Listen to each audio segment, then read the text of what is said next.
Te lo pedimos y decimos todos amén. Muy bien, los que no han estado con nosotros antes, ya sabemos, ¿verdad?, que estamos estudiando el libro de Juan y lo hemos venido estudiando literalmente verso por verso. Y eso, le decía a un hermano, es tan importante porque el Señor dijo, no solamente de pan vivirá el hombre, ¿verdad?, sino de toda palabra que sale de la boca de Dios. Quiere decir entonces que toda palabra que sale de la boca de Dios es importante. No es como nosotros, ¿verdad?, que a veces hablamos cosas que no deberíamos de hablar, pero no Dios. Toda palabra que sale de su boca no se puede desperdiciar. Y eso es lo que hemos estado haciendo. Ya nos estamos acercando bastante a este capítulo, al final de este capítulo 5. En verdad, si usted lo lee, es un capítulo o una porción de la Biblia muy desafiante. Desafiante en las Escrituras. Pero me llama la atención también que si el Espíritu Santo la dejó aquí o Él inspiró al apóstol Juan para que esto se quedara, es porque Él quiere que nosotros la entendamos, para que podamos ver su importancia y lo fundamental que es. Este capítulo 5 es verdaderamente fundamental. Tan importante que son las verdades de la palabra del Señor, ¿verdad? Que podemos ver que creo que solo aquí en este libro de Juan, unas 8 o cerca de 10 veces, el Señor dice esto: el que tiene oídos para oír, ¿qué? Oiga. ¿Por qué está diciendo eso? Porque eso determinará el destino final de cada uno de nosotros. En la manera como atencionamos la palabra, cómo la valoramos. No es solo por escucharla, lo hemos dicho, ¿verdad? No es solo el que escucha. Escuchar envuelve el nosotros entenderla.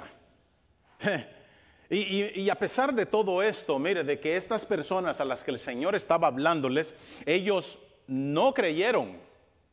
El Señor así también les dijo: moriréis en vuestros pecados, y a donde yo vaya, ustedes no pueden ir. Verdades tan sencillas, pero tan poderosas. Pero ¿sabe de qué? Ese es el mensaje del Evangelio. Ese es el mensaje de la palabra de Dios. Ese es el mensaje que debería de ser de la iglesia. Nuestro mensaje no es un mensaje sobre la justicia social. Nuestro mensaje no es un mensaje sobre la prosperidad. Le digo algo. El mensaje de la iglesia o del evangelio no es ni siquiera acerca del moralismo. No es para que nosotros encontremos una mejor manera de comportarnos. Ojalá yo quisiera que usted entendiera que el mensaje de la iglesia, el mensaje del evangelio, es un mensaje de vida o muerte. Donde las personas van a ser salvadas por toda la eternidad si creemos en el Señor Jesucristo. Y también van a ser condenadas si lo rechazamos. ¿Verdad que ese mensaje es sencillo? ¿Quién no puede entender ese mensaje? Eso es, o nos apartamos de nuestra manera de vivir llena de pecado y seguimos una santidad que Él exige de nosotros, o estamos perdidos. Pero el Señor pone los medios. Algo que nosotros encontramos en esto, o hemos encontrado en estos primeros capítulos, estos 5 capítulos de Juan, es que Él constantemente está hablando de la vida eterna. Pero todo lo relaciona, o Él relaciona la vida eterna con creer en el Señor Jesucristo. Eso va de la mano. Y por misericordia podemos ver, no que se lo merecían, por misericordia, el Señor empieza a revelarse ante ellos, a revelar su identidad, aun cuando Él sabía cómo ellos iban a reaccionar. Aun cuando Él sabía que iban a terminar asesinándolo. Pero le damos gracias a Dios, gracias a nuestro Señor Jesucristo, que pudo, amén, estar ahí hasta el final, porque esta verdad revelada, esta revelación, todavía sigue salvando almas. Todavía seguimos siendo alcanzados por esa revelación. ¿Verdad que sí? Porque era necesario, cuando si piensa en las cosas que hemos venido hablando, era necesario que aquellos primeros seguidores del Señor creyeran que Jesús era Dios, que entendieran que no era cualquier hombre. Fue necesario que aquel grupo de samaritanos de aquella ciudad de Sicar, ¿se acuerda? Era necesario que ellos creyeran también que Jesús era el Señor para que pudieran ser salvos. Y eso no ha cambiado. Es necesario que nosotros todavía en el presente sigamos creyendo, porque esa es de la única manera como podemos ser salvos. Y mire que en estos versículos, o hasta el momento podríamos decir que el Señor había estado dando testimonio de Él mismo. Él dijo, yo soy la luz, yo soy el gran yo soy. Pero ahora nos encontramos con que el Señor está trayendo o dando la oportunidad para que otros testifiquen de Él. Para que ya no sean solo palabras de Él. Dijimos, ¿verdad? No que no valga su testimonio, pero era para que aquellos que dudaban creyeran. Era pura misericordia. Y al mismo tiempo para cumplir lo que decía también la palabra ya en Deuteronomio. Que debe de haber el testimonio debe de ser por uno o dos bocas. Para que no quedara duda. Y el Señor trae a un tremendo declarante, a un tremendo testigo, ni más ni menos que a su propio Padre. Y hablaba con mi esposa que tenía que ser así, porque no hay nadie que pueda dar testimonio de Dios sino Él mismo. Si hay alguien que pudiera negar, lo hemos dicho en otras ocasiones, la existencia de Dios, el único que la puede negar es el mismo Dios. Porque para decir que Dios no existe, esa persona tendría que tener la capacidad para viajar a las constelaciones más lejanas y decir cómo fue que todo ese asunto se formó. Y probar que fue formado de pura casualidad. No, Señor. La palabra del Señor me dice que si hay un diseño es porque hubo un diseñador. ¿Verdad que sí? Bueno, el Señor entonces trae a su mismo Padre, a un poderoso testigo. Es poderoso porque la palabra del Señor me dice de que Dios era la misma verdad. Su esencia es la verdad. ¿Cómo entonces Dios podía mentir? No había duda, amén. Dijimos entonces que el Padre da su testimonio a través de Juan el Bautista.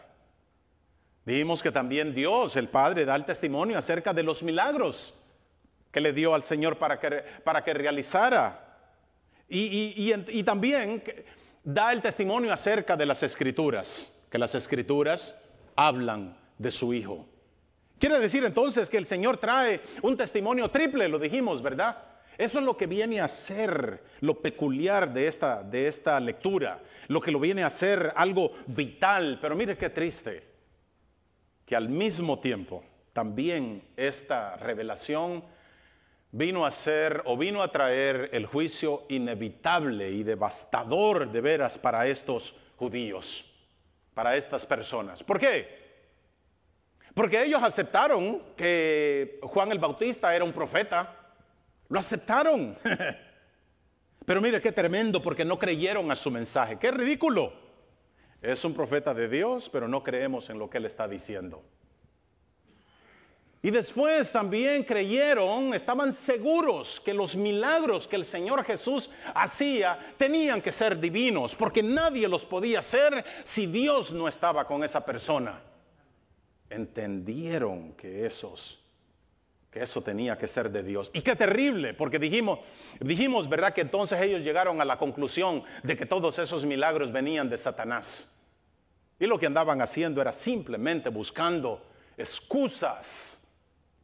Las mismas que seguimos escuchando, ¿verdad que sí? Las mismas. Pero ahora entonces, el Señor o ellos niegan tener aquella palabra que el Señor les ha dado por todo el tiempo. Las Escrituras que siempre han tenido, se niegan a creer que ellas apuntan al Señor o apuntaban al Señor. Mire, cuando analizamos el testimonio de Juan el Bautista, podemos ver que en verdad era un mensaje de Dios. ¿Por qué? Porque ya vimos la manera milagrosa como él nació, ¿verdad? Que lo hablamos de ello. Vimos también de que todos conocieron el mensaje, todos escucharon el mensaje de Juan. Todos ellos vieron cuando Juan dijo, he ahí el Cordero de Dios. Y en el versículo 36 de ese capítulo 5 de Juan, vemos cómo el Señor también manifestó su poder a través de los milagros. Esas eran las cosas que el Padre le había dado para que entendieran que Él fue enviado por Él. Esta es la prueba. Podríamos decir que era parecido el mismo concepto con Moisés. ¿Se acuerda cuando fue a Egipto? Bueno, voy a ir a Egipto, Dios, ¿y quién les voy a decir que me envía? Porque estas personas ni siquiera conocen quién es Dios. ¿Qué les dijo? Pues cuando vayas, diles que te envía el yo soy. Y si todavía tienen dudas, entonces vas a realizar esto y esto y esto, los grandes milagros. La diferencia con nuestro Señor Jesucristo es que en Él mismo estaba el poder para realizar esos milagros. Ese es nuestro Señor. Ese es nuestro Dios. Pero a nada de eso ellos creyeron.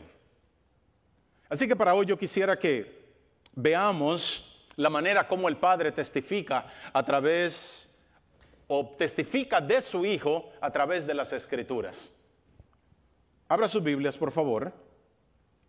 Y vamos a leer del versículo 37. Ya habíamos leído el versículo 37, volvámoslo a leer del 37 al 40. Recuerde que dijimos que aunque el testimonio de Juan el Bautista fue impactante y todas las personas se dieron cuenta de quién era Juan, y aunque los milagros fueron aún más poderosos, hemos dicho que el mayor de los testimonios es o sigue siendo la palabra de Dios. Amén. ¿Lo tiene? Dice, y el Padre que me envió, ese ha dado testimonio de mí, pero no habéis oído jamás su voz, ni habéis visto su apariencia. Y su palabra no la tenéis morando en vosotros, porque no creéis en aquel que él envió. Examináis las Escrituras, porque vosotros pensáis que en ellas tenéis vida eterna, y ellas son las que dan testimonio de mí. Y no queréis venir a mí para que tengáis vida. Mira, hermanos, si nosotros analizamos el testimonio de Juan, en verdad no podemos evitar ver el poder de su testimonio. Era una persona enviada exclusivamente por Dios. Exclusivamente para que él pudiera venir a revelar quién era el Mesías. Él estuvo envuelto en todo lo que este hombre tenía que hacer. Y si vemos las hazañas de nuestro Señor Jesús, los milagros, los prodigios, no hubo nadie en toda esa región, en toda esa tierra, que no supiera lo que el Señor Jesús hizo. Estaban maravillados. ¿Qué es lo que quiero decir? Que la manera como el Padre viene a testificar de su Hijo, incluyendo las Escrituras que ellos han tenido por generaciones, fue un testimonio tan poderoso, con gran o vasto alcance, que todavía sigue impactando las generaciones hasta el día de hoy. Era un testimonio en el cual no había duda. Pero qué terrible la reacción de estas personas. Porque si se va un poquito atrás, va a ver que en el versículo 16 ya ellos habían comenzado a querer matarlo, a perseguirlo para matarlo. En el versículo 18 va a ver también que ahora con más ganas lo quieren matar por las cosas que está diciendo. Y en el versículo 40 vemos que simplemente no querían venir a él para recibir la vida eterna. Oiga eso, no querían, no había deseo en ellos, falta de voluntad. Era en ellos caía la carga. Sin importar que el Bautista, yo veo de veras la desesperación de Juan el Bautista, sin importar que día tras día él decía las mismas palabras. Y ahí el Cordero de Dios que quita el pecado del mundo. día tras día. Sin importar que Él fue el que dijo, Jesús es el Salvador del mundo. Y sin importar que cuando llegó Jesús, Él vino a comprobar con hechos de que Él era. Por eso ellos preguntaban, ¿podrá alguien más hacer más señales que este? Tiene que ser el Mesías. Y aquellos hombres callaban sus bocas. Tenían controlado el asunto. Sin importar que llegaron a la conclusión que los milagros de Jesús eran divinos. Mira, a mí me encanta que el apóstol Juan en el último capítulo, él dice, este es el discípulo que da testimonio de estas cosas y escribió estas cosas. O sea, hablando de él mismo. Y oiga lo que él añade. Y sabemos que su testimonio es verdadero. Las palabras que yo les estoy diciendo, dice Juan, son verdaderas. ¿Por qué? Porque yo estuve ahí, yo las vi. Yo fui testigo de todo ello. Y luego en el versículo 25, en ese último capítulo, dice, y hay también otras muchas cosas que hizo Jesús y que no se escribieron. Oiga lo que está diciendo Juan. Ese montonón de cosas que no se escribieron, también ellos lo vieron. Y ni eso fue suficiente. ¡Qué corazones! Al grado que en muchas ocasiones el Señor Jesús quedó perplejo de su incredulidad. Perplejo. Y el Señor lo dice, la Escritura lo guarda.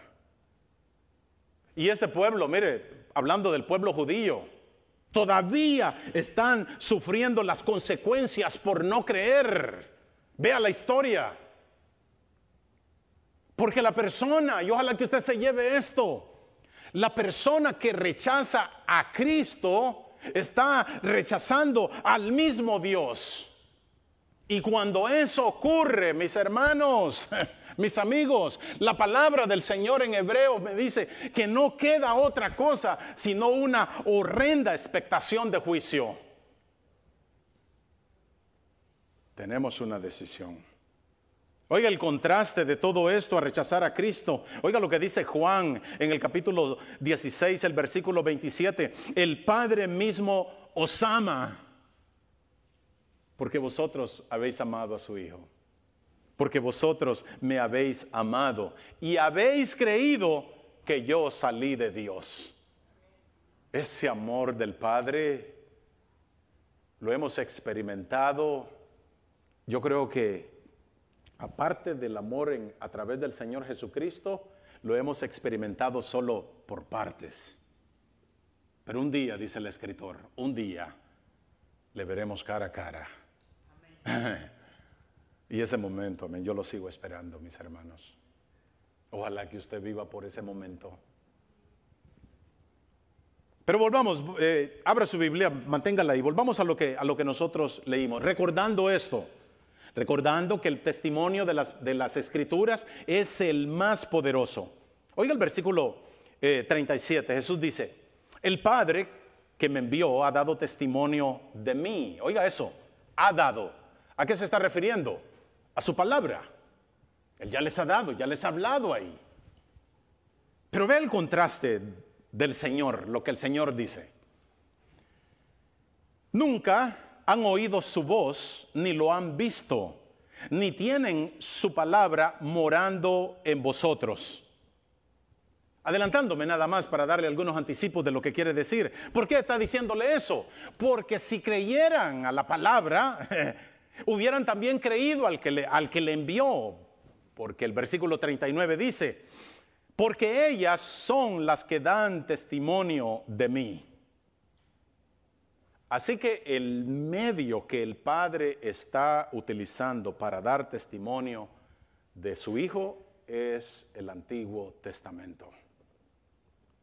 ¿Por qué eso es tan importante? Porque sabe que el Antiguo Testamento, las Escrituras que el Señor está hablando, esa era la única Biblia que tuvo el Señor Jesús en sus manos. Esa era la única Biblia que usaron sus discípulos, los apóstoles. Esa era la única Biblia que tenían todos ahí en el Nuevo Testamento. Esa es la palabra, la misma Biblia, el mismo Antiguo Testamento que nosotros tenemos en nuestras manos. Las mismas palabras. Es maravilloso. Porque entonces quiere decir que están ahí la revelación del Señor Jesús. Y Él dice que si alguien, literalmente podríamos decir, o lo que estamos viendo aquí, es de que este Antiguo Testamento es el que da testimonio del Señor Jesús. Y yo diría que si alguien niega eso, es por simple ignorancia en su conocimiento de la palabra. Pero es ella las que dan testimonio de mí. Jesús dice, el Padre que me ha enviado da testimonio de mí. Oiga eso es algo enfático, eso es algo lleno de autoridad. Alguien dijo, es también puesto en el tiempo perfecto. En otras palabras, eso continúa. Dios todavía sigue dando testimonio de su Hijo a través de las Escrituras. Y si alguien quiere conocer al Señor Jesús, está obligado a venir a las Escrituras. No es por una revelación especial. Claro, hubieron revelaciones especiales en la palabra, lo vemos con el apóstol Pablo, pero esa no es la regla, esa fue la excepción. Todavía nosotros tenemos que venir a la palabra para nosotros poder entender quién es el Señor. ¿Por qué la palabra? Bueno, cuando nosotros vemos el testimonio de Juan el Bautista, vimos que su testimonio fue temporal, ¿verdad que sí? Después vimos que los milagros del Señor cumplieron su propósito en ese tiempo. Pero ahora Él trae entonces al testigo que es la palabra del Señor. ¿Por qué? Porque el mismo Señor dice que su palabra es para siempre. El apóstol Pablo en 2 de Timoteo capítulo 3 versículo 16, él afirma que toda la palabra es inspirada o ha sido inspirada por Dios. ¿Sabe a lo que se estaba refiriendo más que todo el apóstol Pablo en ese tiempo? Era literalmente al Antiguo Testamento. ¿Por qué? Porque todavía el Nuevo Testamento se estaba apenas escribiendo. Aunque claro, después nosotros entendemos que también el Nuevo Testamento es una inspiración de parte de Dios. Porque entre los mismos autores es bonito cómo se están citando los unos a los otros, porque entienden que esa palabra es divina y tiene autoridad. Ellos entonces obviamente podemos entender que tenían el Antiguo Testamento. Lo tenían en sus manos y reconocieron que esa era la palabra de Dios. Pero oiga lo que Jesús les dice. Pero ustedes, dice, jamás han oído la voz de Dios ni le han visto. Oiga los sentidos que el Señor está utilizando. Los sentidos que nosotros utilizamos para poder aprender o conocer algo. Tenemos que oírlo y muchas veces tenemos que verlo. Pero simplemente el Señor les está diciendo que ellos no tienen ningún conocimiento de Dios. Pablo en el capítulo 10 de Romanos, él dice de que tienen conocimiento, o tienen celo de Dios, perdón, pero sin ningún conocimiento. Sí, yo creo en Dios, pero no había ningún conocimiento hacia Él. Y mire qué tremendo, porque Jesús le está hablando a estos grandes líderes, a los maestros. Con razón, en una ocasión Él dice que eran simplemente ciegos guiando a otros ciegos. ¿Cuál era el fin? Todos caer en el hoyo, en el mismo hoyo. Eso todavía lo seguimos viendo en nuestros días. Montón de ciegos guiando a ciegos y metidos en su mismo hoyo. Imagínense decirle eso, hermanos, a estos líderes que eran los maestros. Y que el Señor les pudiera decir de que no tenían su palabra morando en ellos.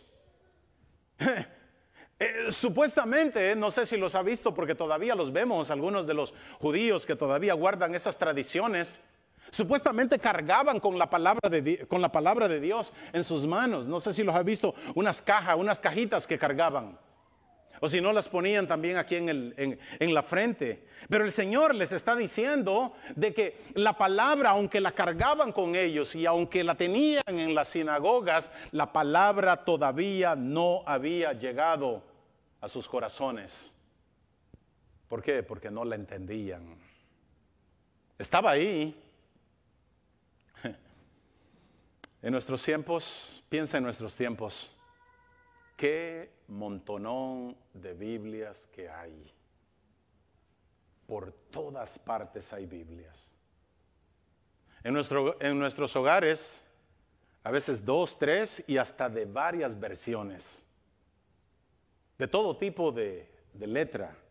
Para los que ya no podemos ver mucho y para los que ven bien. Pero no se trata, hermanos, de nosotros tener la Biblia o que usted la tenga. Sino se trata de que nosotros la tengamos en nuestros corazones. Vuelvo a hacer hincapié. No me cabe a mí en mi mente que una persona tenga 2, 3, 4 años y que ni por curiosidad haya leído ni siquiera una vez la palabra o la Biblia entera. No me cabe. No me cabe. Jesús, mire, en Juan capítulo 8, Él les dijo a ellos, si ustedes permanecen en mi palabra, serán verdaderamente mis discípulos. Ojo con eso. Esa es una realidad. Si se quieren seguir llamando mis hijos, mis discípulos, tienen que permanecer en mi palabra, pero en lo que concierne al conocimiento de Dios, Jesús les está diciendo que ellos eran unos ciegos y eran sordos. Eso es lo que les está diciendo. No tienen ningún conocimiento de la palabra de Dios. Ojo con esto también. El desconectarse de la palabra fue lo que causó que ahora su religión se corrompiera. Eso fue lo que vino a corromper el conocimiento que ellos tenían. No era otra cosa. Y en varias ocasiones Dios ya se los había reclamado. A través del profeta Isaías, él le hizo el reclamo y dice, el temor de ustedes o de mí no es más que un mandamiento de hombres. Algo que les ha sido enseñado. El Señor Jesús lo parafraseó y dijo, en vano me honran, enseñando como doctrinas mandamientos de hombres. Hablaba con alguien, lo que tenemos ahora de Dios solo son conceptos, ideas. Y por esas ideas supuestamente seguimos manteniéndonos, pero solo son conceptos. Necesitamos, mis hermanos, la palabra del Señor. ¿Cómo sabía el Señor que la palabra de Dios no estaba en ellos? Bueno, Él se los dice, porque no creyeron en Él. Porque si hubieran creído en Jesús, hubieran venido a Él. Y lo que el Señor está diciendo entonces, de que si ellos no veían a Cristo en la palabra, tampoco tenían a Cristo en sus corazones. Tampoco tenían la palabra en ellos. Si ellos no podían entender que Moisés y todos los profetas apuntaban a Cristo, pues tampoco entonces tenían la palabra en su corazón. ¿Por qué? Porque el centro de la Escritura siempre ha sido Cristo. Porque la ley y los profetas siempre han apuntado a Cristo. Porque en las Escrituras, las profecías, todas las profecías, terminan en Cristo. Él es el consumador de todo este asunto. Sigue siendo nuestro Señor Jesucristo. Mira que los que entendieron esto, dijeron, hemos hallado a aquel de quien escribió Moisés en la ley, como de los profetas, a Jesús, el hijo de José. No les importaba de dónde venía, pero sabían que Él era. Ve en el versículo 39, ¿lo tiene? Jesús dice, escudriñan las Escrituras. Es decir, que les está diciendo en esta versión, les está hablando de algo que ellos normalmente hacían. Oiga, eso solo un puntito ahí para enseñarles. Escudriñan las Escrituras como algo que ya estaban haciendo.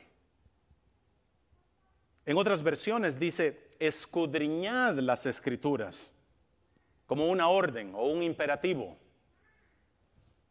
Y aunque con cualquier interpretación el fin es el mismo, que en la Escritura nosotros vamos a encontrar a Jesús, creo que la mejor interpretación es de verlo simplemente como un indicativo, como algo que ellos estaban haciendo. ¿Por qué? Porque lo que el Señor Jesús está haciendo es simplemente, no está instruyéndolos, sino que les está llamando la atención, los está acusando.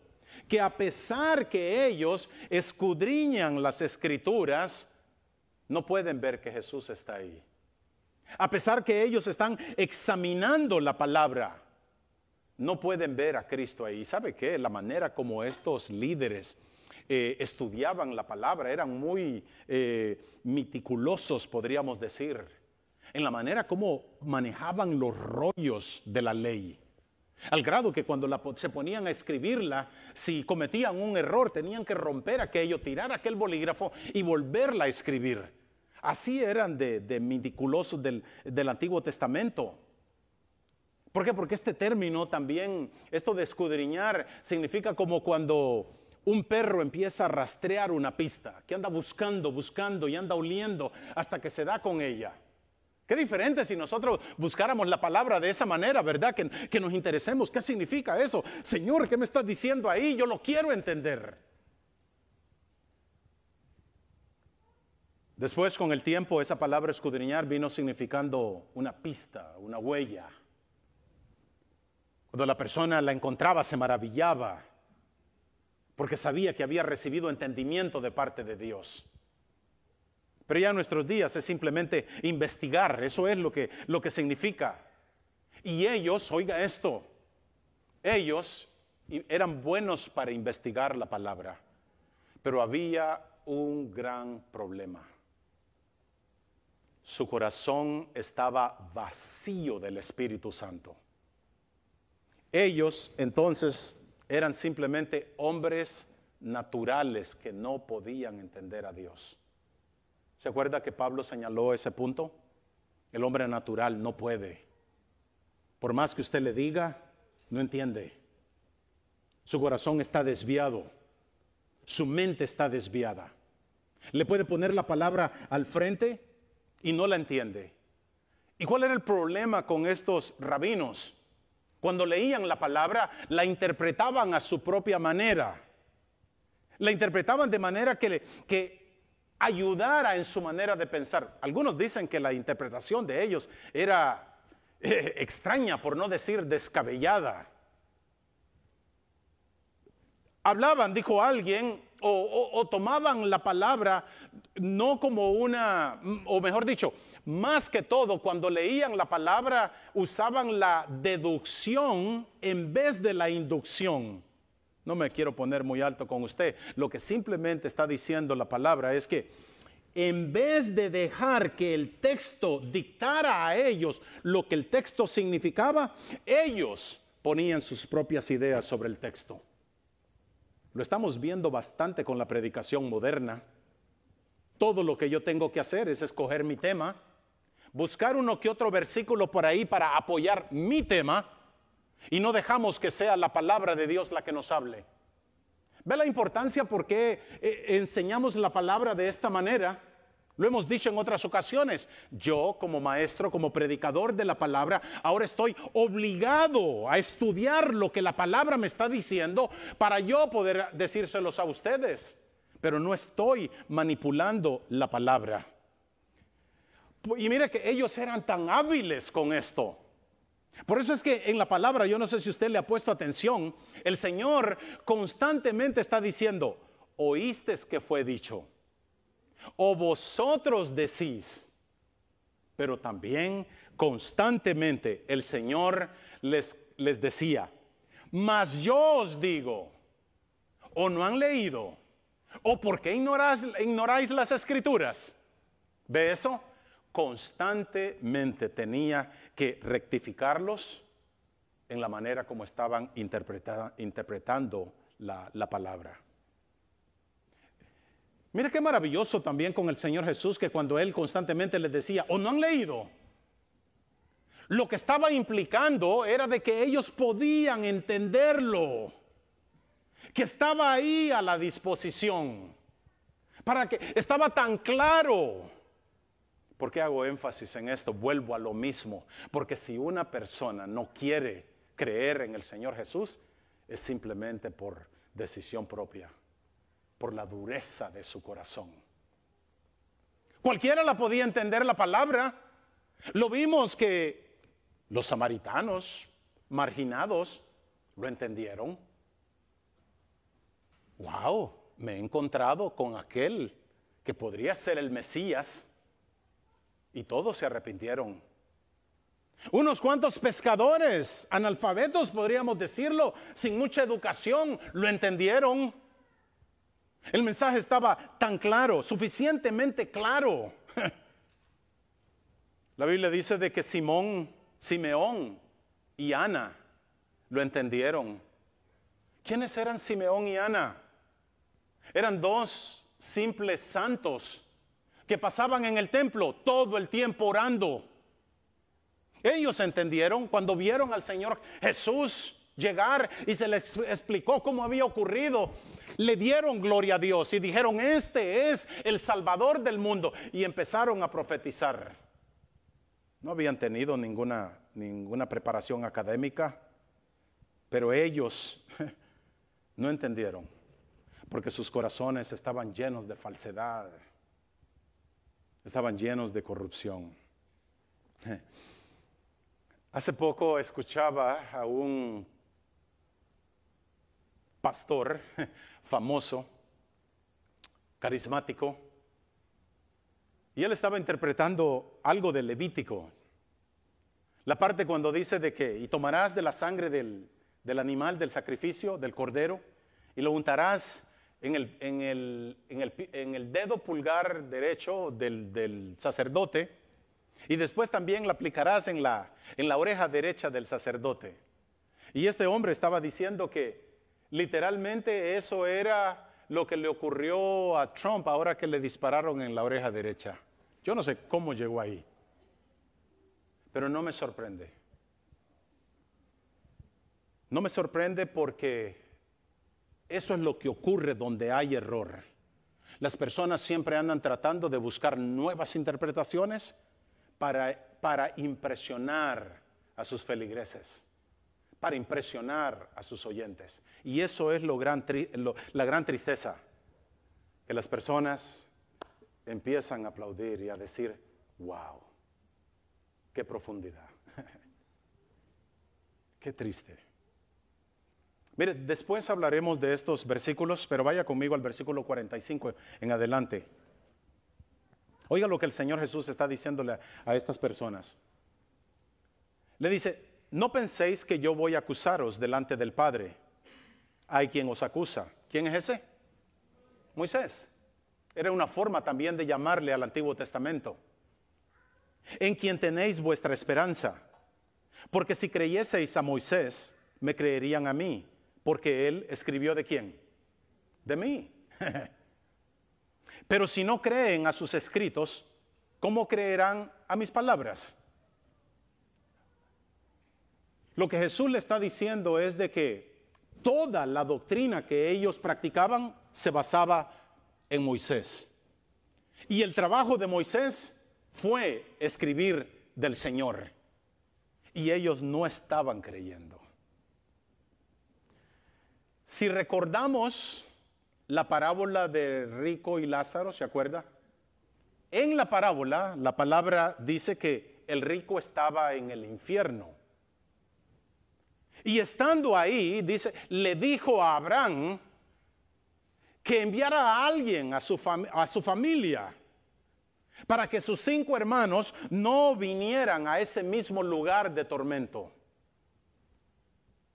Y la respuesta divina fue: a Moisés y a los profetas tienen, óiganlos. ¿Para qué tenían que oírlos? Para creer, para poder ser salvos. Pero oiga el rechazo.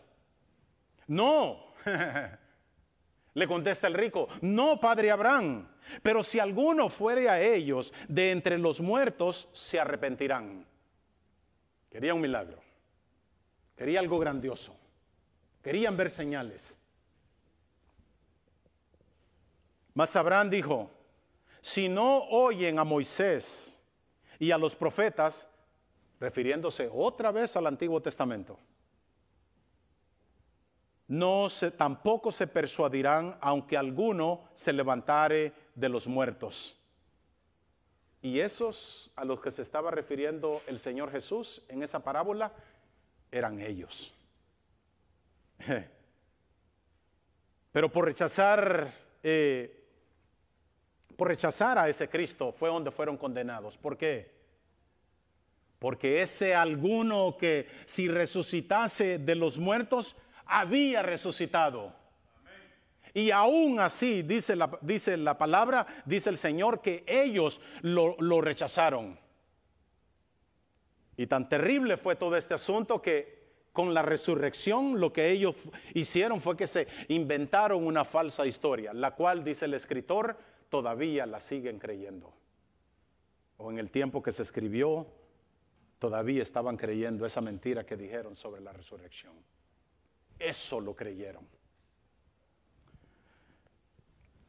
En el hermoso capítulo 24 de Lucas, para mí es hermoso, porque dice la palabra que el Señor se encontró con algunos de sus discípulos. Ya conocen la historia, ¿verdad? Ellos dicen de que iban camino a Emaús. Ellos venían lamentándose porque pensaron que Jesús era el Mesías. Pero se venían lamentando porque ahora había muerto y no podían comprender, no lo podían entender. Por el versículo 25 de ese capítulo 24 de Lucas, Jesús les dice: oh insensatos y tardos de corazón para creer todo lo que los profetas han dicho.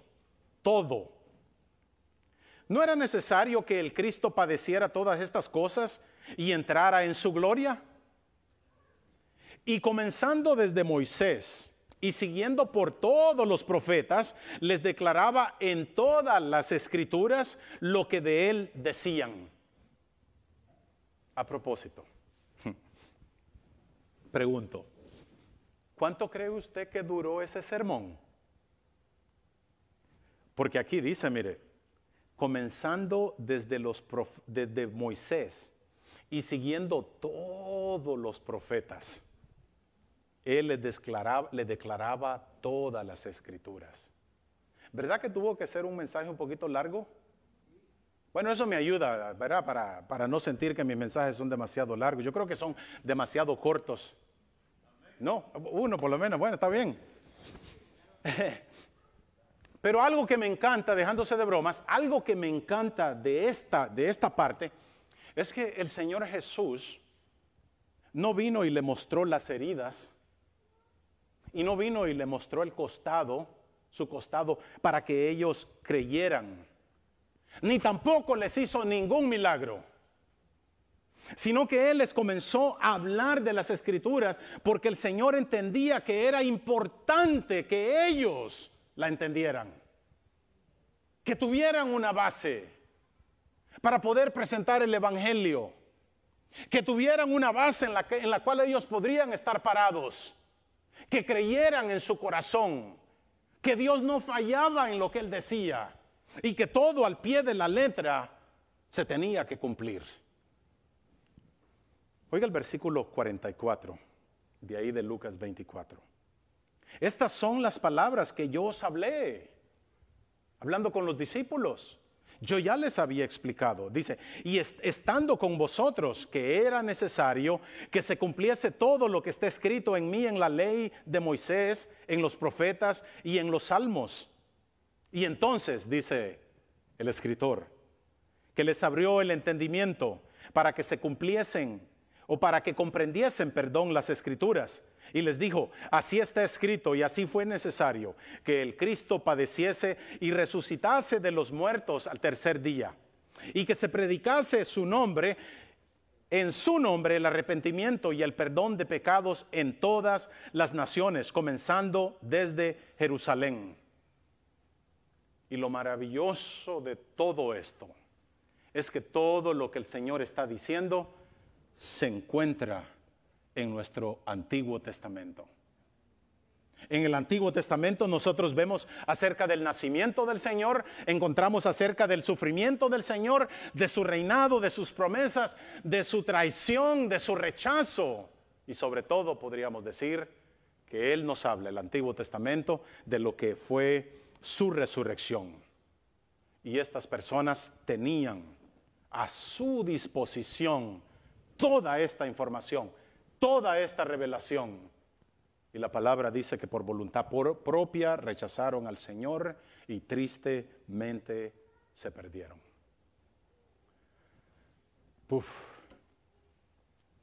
Si usted lee los primeros 5 capítulos de Génesis, en esos 5 capítulos nosotros podemos ver el efecto del pecado.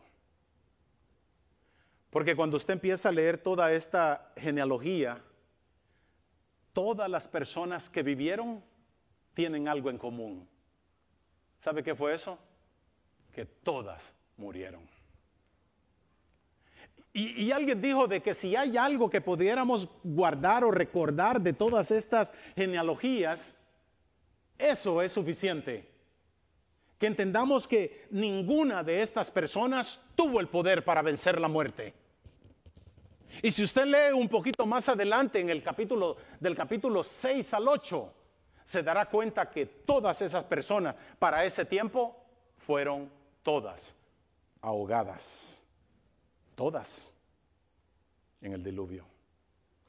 Con excepción, dice la palabra, de Noé y su familia y los suyos. ¿Por qué? Por un detalle tan importante. Que la palabra del Señor dice que que Noé encontró gracia ante los ojos de Dios. Y sin esa gracia, en verdad, el pecador está condenado. Y está condenado eternamente. Pero oiga lo que ahí también dice en ese Antiguo Testamento. En Éxodo, capítulo 34, versículo 6 al 8, solo escúchelo. Jehová, fuerte, misericordioso y piadoso, tardo para la ira y grande en misericordia y verdad. Ese es nuestro Dios del Antiguo Testamento. No es un Dios cruel, como lo han catalogado. Ha sido siempre un Dios de amor y lleno de misericordia. Que guarda misericordia a millares, que perdona la iniquidad, la rebelión y el pecado. Oiga esto, y que de ningún modo tendrá por inocente al malvado. Y ese es el dilema del plan redentor de nuestro Dios. ¿Cómo es que el pecador puede ser salvo y al mismo tiempo también ser castigado o que se cumpla la justicia de Dios? Y eso lo encontramos en la misma gracia de nuestro Dios a través de su Hijo Jesucristo, a través de su muerte. ¿Por qué? Porque en la muerte del Señor Jesús son pagados todos nuestros pecados y toda nuestra culpa. Y por ese sacrificio y perdón es que entonces nosotros somos justificados o somos salvos. ¿Ve cómo se cumplen las dos cosas? Se cumple la justicia de Dios porque porque la paga del pecado es muerte, pero también se cumple la misericordia, mas la dádiva de nuestro Señor es vida eterna en Cristo Jesús, Señor nuestro. Pero ellos, dice la palabra, que no quisieron venir, como dice el versículo 40, para que pudieran tener vida. No quisieron. Y el Señor dice, o la palabra dice, que murieron en sus pecados. Termino con esto. Eso fue lo que ocurrió con ellos. Se perdieron por haber rechazado la única oportunidad que se les había presentado. La pregunta es para nosotros, ¿qué vamos a hacer? ¿Qué vamos a hacer con todo esto? ¿Qué vamos a hacer con este gran testimonio que el Padre dio? Porque testificó a través de Juan el Bautista, testificó a través de los grandes milagros, y ahora está y sigue testificando a través de las Escrituras. Y el pecado más grande que un ser humano pueda tener es el no creer en lo que el Padre ha dicho de su Hijo en las Escrituras. Porque nuestro Dios, dice la palabra, es verdad. Él no miente. Y el rechazar lo que el Padre ha dicho es rechazar también su palabra. Amén. Así que mi deseo, mi esperanza, mi oración es de que todos un día nos veamos allá en el cielo. A través de ese milagro, amén, de nuestro Señor Jesucristo. Dios me los bendiga, mis hermanos. Gloria a Dios por